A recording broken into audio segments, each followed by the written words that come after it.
আরে ভাই শুনে রাখেন, যেই জাতীয়তাবাদের পক্ষে আজকে কথা বলেন, যেই জাতীয়তাবাদ গণতন্ত্র নিয়ে আজকে আপনারা কথা বলেন বা তার পক্ষে আপনারা কাজ করেন, উৎসাহ দেখান, সেই জাতীয়তাবাদ, সেই গণতন্ত্র প্রতিষ্ঠিত করেছিলেন বিএনপি, প্রতিষ্ঠিত করেছিলেন মরহুম শহীদ প্রেসিডেন্ট রাষ্ট্রপতি জিয়াউর রহমান সাহেব।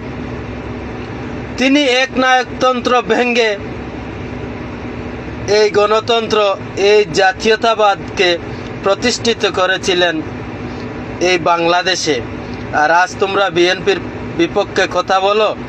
বিএনপি হচ্ছে জাতীয়তাবাদের প্রতিষ্ঠাতা, বিএনপি হচ্ছে এদেশের গণতন্ত্রের, বেগম খালেদা জিয়া হচ্ছেন বিএনপির গণতন্ত্রের মা।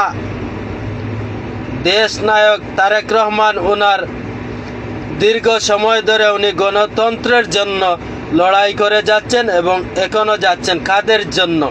এটা বাঙালি বাংলাদেশের জনগণের জন্য। তিনি চাচ্ছেন যে এই দেশে গণতন্ত্র যারা লুটে নিয়েছিল 16 বছর, একনায়কতন্ত্র গড়েছিল দীর্ঘ 17টি বছর,